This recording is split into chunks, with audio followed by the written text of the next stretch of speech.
Hello students, आज के lecture में हम लीनियर इनक्वालिटीज़ का बहुत इंपॉर्टेंट टॉपिक डिस्कस करने वाले हैं। यानी हम डेफिनेशन फाइंड करेंगे लीनियर इनक्वालिटीज़ और इसका ग्राफ देखेंगे। तो सबसे पहले हम डेफिनेशन में डिस्कस करेंगे कि हमारे पास लीनियर इनक्वालिटीज़ कितने टाइप की हो सकती हैं, और फिर हम इसे सीखेंगे कि हम इन्हें सॉल्व कैसे कर सकते हैं। हम इन लीनियर इनक्वालिटीज़ को सॉल्व करने के लिए एक्स इंटरसेप्ट और वाई इंटरसेप्ट की हेल्प लेंगे और इसका ग्राफ बनाएंगे। तो चलिए इसे डिटेल से समझते हैं। इस लेक्चर में हम डेफिनेशन ऑफ लीनियर इनक्वालिटीज़ को डिस्कस करेंगे। तो इसके लिए देखते हैं डेफिनेशन। हमारे पास लीनियर इनक्वालिटी की डेफिनेशन क्या है कि लीनियर इनक्वालिटीज़ को हम 4 टाइप से लिख सकते हैं। जैसे फर्स्ट इनक्वालिटी हम कैसे लिख सकते हैं, ग्रेटर देन के फॉर्म में, कि हमारे पास इनक्वालिटी जो आ सकती है वो ग्रेटर देन के फॉर्म में होती है और इस साइन को हम ग्रेटर देन बोलते हैं। नेक्स्ट इनक्वालिटी किस फॉर्म में हो सकती है, लेस देन की फॉर्म में। इस साइन को हम लेस देन बोलते हैं। ये हमारे पास इनक्वालिटी इस टाइप की आ सकती है। थर्ड हमारे पास जो टाइप है वो है ग्रेटर देन और इक्वल टू। इस साइन को ये ग्रेटर देन है और अगर इसके नीचे ये साइन लग जाए तो इसको हम बोलते हैं इक्वल टू। यानी ग्रेटर देन और इक्वल टू फॉर्म में इनक्वालिटी आ सकती है। हमारे पास फोर्थ टाइप है लेस देन और इक्वल टू। यानी लेस देन के साइन के साथ इक्वल टू का साइन लग जाए तो इसको हम कहते हैं लेस देन और इक्वल टू इनक्वालिटी। अब इन चारों टाइप्स के हम एग्जांपल्स देखते हैं। जैसे हमारे पास फर्स्ट टाइप की एग्जांपल क्या आ सकती है, A X is greater than है बी। इस टाइप की हमारे पास इनक्वालिटी आ सकती है। और यहाँ पे देखें वेरिएबल क्या आ रहा है, यहाँ पे वेरिएबल एक्स आ रहा है। सेकेंड टाइप में हमारे पास कैसे आ सकती है inequality, like A X is less than B. ये हमारे पास सेकेंड टाइप यानी लेस देन टाइप की इनक्वालिटी होगी। थर्ड हमारे पास क्या आ सकती है, A X plus B Y is greater than equal to C. तो यहाँ पे क्या होगा, यहाँ पे वेरिएबल्स दो हैं, एक्स और वाई। और यहाँ पे इनक्वालिटी इस टाइप की भी आ सकती है। अब ये ज़रूरी नहीं है कि अगर ग्रेटर देन और इक्वल टू की इनक्वालिटी आएगी तो उसमें दो वेरिएबल्स ही इन्वॉल्व होंगे। ऐसा नहीं है, ये जस्ट एग्जाम्पल के लिए दिया गया है। और ये भी नहीं है कि अगर ग्रेटर देन की इनक्वालिटी या फिर लेस देन की इनक्वालिटी आएगी तो सिर्फ एक ही वेरिएबल इन्वॉल्व होगा। ये ऐसा नहीं है, ये जस्ट एग्जाम्पल के लिए दिया गया है। फोर्थ में हमारे पास क्या आ सकता है कि A X plus B Y is less than equal to C. इस टाइप की एक इनक्वालिटी आ जाए। और ये टाइप कैसे हो सकती है, जैसे 2x plus 3y is less than equal to 99। इस तरह से हो सकती है ये इनक्वालिटी। यहाँ पे इनक्वालिटी 1 और 2 इनक्वालिटी इन वन वेरिएबल है, ये वाली 1 और 2, क्योंकि इसमें एक वेरिएबल था और वो वेरिएबल क्या था, x था। तो ये इनक्वालिटीज़ इन वन वेरिएबल हैं। और थर्ड और फोर्थ इनक्वालिटी जिसमें हमारे पास दो वेरिएबल आ रहे हैं, x और y, तो ये हमारे पास इनक्वालिटीज़ इन टू वेरिएबल्स हैं। अब हम इसके कुछ साइंस को डिस्कस करते हैं कि अगर हम कोई ऑपरेशन अप्लाई करें यानी पॉजिटिव और नेगेटिव, तो क्या इनक्वालिटी चेंज होगी या नहीं होगी। और यह हम कब करते हैं, जब हम इसको इनक्वालिटीज़ को सिंपलर फॉर्म में कन्वर्ट कर रहे होते हैं। तो फर्स्ट में क्या है कि अगर हम पॉजिटिव साइन या फिर नेगेटिव साइन को दोनों कोई किसी कांस्टेंट को, पॉजिटिव कांस्टेंट हो या फिर नेगेटिव कांस्टेंट को, अगर हम दोनों साइड पे तो किसी कांस्टेंट को अगर हम दोनों साइड पे प्लस करें या फिर माइनस करें तो इनक्वालिटी चेंज नहीं होती। इसी तरह से अगर हम किसी कांस्टेंट को, पॉजिटिव कांस्टेंट को दोनों साइड पे मल्टीप्लाई करें या फिर डिवाइड करें तो इनक्वालिटी चेंज नहीं होती।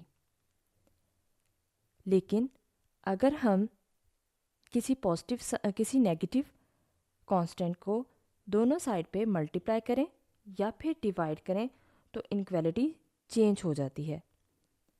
नेगेटिव कांस्टेंट को दोनों साइड पे मल्टीप्लाई करने से भी इनक्वालिटी चेंज हो जाती है और नेगेटिव कांस्टेंट को डिवाइड करने से, दोनों साइड पे डिवाइड करने से भी इनक्वालिटी चेंज हो जाती है। लेकिन पॉजिटिव कांस्टेंट को ऐड करने से और सब्ट्रैक्ट करने से इनक्वालिटी चेंज नहीं होती, और पॉजिटिव कांस्टेंट को मल्टीप्लाई करने से और डिवाइड करने से भी इनक्वालिटी चेंज नहीं होती। तो ये हमारे पास कुछ साइंस यानी ऑर्डर था इसका इनक्वालिटीज़ का, और डेफिनेशन ऑफ लीनियर इनक्वालिटी थी जो कि हमने डिस्कस की। इस लेक्चर में हम graph the solution set discuss करेंगे। तो देखते हैं इसके लिए क्वेश्चन। हमारे पास क्वेश्चन है कि एक्स वाई प्लेन में हमें इस इक्वेशन का, इस इनक्वालिटी का ग्राफ बनाना है। ये हमारे पास लीनियर इनक्वालिटी है, लेस देन इक्वल टू की फॉर्म में हमें एक्स वाई प्लेन में इसका ग्राफ बनाना है और उसका सोल्यूशन सेट फाइंड करना है। तो देखते हैं इसके लिए सोल्यूशन में सबसे पहले याद रखें कि इस तरह की अगर इनक्वालिटीज़ आती हैं तो हम उसकी एसोसिएटेड इक्वेशन लिखेंगे। तो इस एसोसिएटेड इक्वेशन क्या होती है कि हम इसमें इक्वल टू की फॉर्म में लिख लेते हैं इसको। तो 2x plus y less than equal to 6 था, तो हम इसे लिखेंगे 2x plus y is equal to 6। ये हमारे पास एसोसिएटेड इक्वेशन है, और इस इक्वेशन को हम इक्वेशन 1 का नाम दे सकते हैं। अब याद रहे कि इस एसोसिएटेड इक्वेशन को हम सॉल्व करने के लिए क्या करेंगे, हम इसके 3 स्टेप्स कवर करेंगे। फर्स्ट स्टेप हमारे पास होगा कि हम इसका x इंटरसेप्ट फाइंड करेंगे, नेक्स्ट हम इसका y इंटरसेप्ट फाइंड करेंगे, और फिर हम इसका थर्ड पे हम इसका टेस्ट पॉइंट फाइंड करेंगे।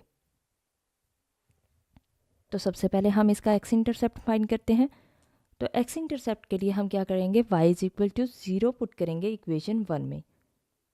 तो जब y is equal to 0 put करेंगे तो क्या होगा, 2x प्लस वाई की जगह क्या आ जाएगा, 0 आ जाएगा, इज इक्वल टू 6 आ गया।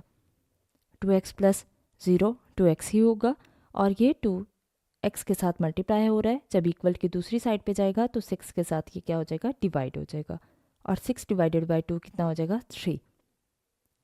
अब हमने x इंटरसेप्ट फाइंड किया, जो कि हमारे पास पॉइंट क्या आया था, 3 और 0। ये 3 और 0 कैसे आया, हमारे पास x की वैल्यू कितनी आई है, 3, जबकि y की वैल्यू क्या थी, 0 थी। ये y की वैल्यू हमने 0 पुट की थी, तो x की वैल्यू कितनी मिली, 3। इसलिए ये हमारे पास पॉइंट बनेगा 3, 0। हमने x इंटरसेप्ट फाइंड कर लिया। इसी तरह से अब हम y इंटरसेप्ट फाइंड करेंगे। तो y इंटरसेप्ट के लिए हम x को 0 रखेंगे। तो हमने कहा put x is equal to 0 इन इक्वेशन 1। अब हमारे पास x की जगह क्या आ गया, 0 आ गया, plus y is equal to 6, और क्योंकि 0 2 से मल्टीप्लाई होगा तो ख़त्म हो जाएगा, 0 आ जाएगा, और 0 प्लस y वही y आएगा। तो y की वैल्यू कितनी आ गई, 6। इसका मतलब हमारे पास पॉइंट क्या मिला कि x 0 होगा तो y कितना मिला, 6 मिला। तो ये हमारे पास पॉइंट आ गया। अब हमारे पास थर्ड हमने क्या फाइंड करना था, टेस्ट पॉइंट। तो टेस्ट पॉइंट के लिए हम ओरिजिन पे टेस्ट पॉइंट इसका करते हैं। तो पुट करते हैं 0 0 इक्वेशन 1 में। तो इक्वेशन 1 में हमारे पास इनक्वालिटी में, तो इनक्वालिटी में हमारे पास क्या आएगा, 2x plus y less then 6। इसको हम चेक करते हैं 0 0 पे, क्या ये इनक्वालिटी ट्रू है या फिर फॉल्स है। तो x की 0 0 का मतलब है कि x कोऑर्डिनेट भी 0 है और y कोऑर्डिनेट भी 0 है। तो x की जगह 0 आ जाएगा, इसी तरह से y की जगह भी 0 आ जाएगा। तो हमारे पास क्या आएगा, 0 लेस देन 6। अब 0 छोटा ही होता है 6 से, तो इसका मतलब ये हमारे पास ट्रू है। और जब ट्रू होगा तो हम कहेंगे कि graph of an inequality 2x plus y less than equal to 6 ये किस साइड पे होगी, टूवर्ड्स द ओरिजिन साइड, यानी इसका ग्राफ ओरिजिन साइड की तरफ ही बनेगा। हमारे पास जो एरिया आएगा वो ओरिजिन साइड की तरफ का होगा। देखते हैं इसके लिए ग्राफ में सबसे पहले हमने XY प्लेन बनाई। ये हमारे पास x एक्सिस है और ये हमारे पास y एक्सिस है। यहाँ इस साइड पे पॉजिटिव x एक्सिस, ये नेगेटिव x एक्सिस, और ये पॉजिटिव y और ये नेगेटिव y। अब यहाँ पे हमारे पास 2 पॉइंट्स आए थे। x इंटरसेप्ट जब हमने किया था तो हमारे पास पॉइंट था 3 0 और y इंटरसेप्ट पे 0 6। तो ये हमने लाइन ड्रॉ कर ली जो कि हमारे पास 2x plus y less than equal to 6 थी। ये हमने इनक्वालिटी बना ली। अब इनक्वालिटी बनाने के बाद अब हम इसका एरिया देखेंगे कि हमारे पास एरिया कौन सा आएगा। तो हमारे पास ओरिजिन साइड का एरिया कहाँ था, तो इसलिए ये हमारे पास पार्ट अंडरलाइन हो जाएगा। ये वाली लाइन मैं अरेज कर देती हूँ क्योंकि ये ओरिजिन साइड से बाहर जा रही है। तो ये हमारे पास, क्योंकि ये ओरिजिन है, तो इस लाइन से ये हमारे पास जो लाइन है इससे ओरिजिन वाली साइड का एरिया आएगा, जबकि ये वाला एरिया ओरिजिन वाली साइड का नहीं है तो ये नहीं आएगा। तो ओरिजिन वाली साइड का ये सारा एरिया हमारे पास क्या हो जाएगा, अंडरलाइन हो जाएगा। हम इसको कलर भी कर सकते हैं, इसको जैसे ये लाइन्स मैंने ड्रॉ किए हैं इन लाइन्स से भी आप इसको ड्रॉ कर सकते हैं, क्योंकि हमने जस्ट बताना है कि कौन सा एरिया आएगा। तो हमारे पास ये वाला एरिया आएगा। तो ये हमारे पास इसका ग्राफ ऑफ सॉल्यूशन सेट आ गया।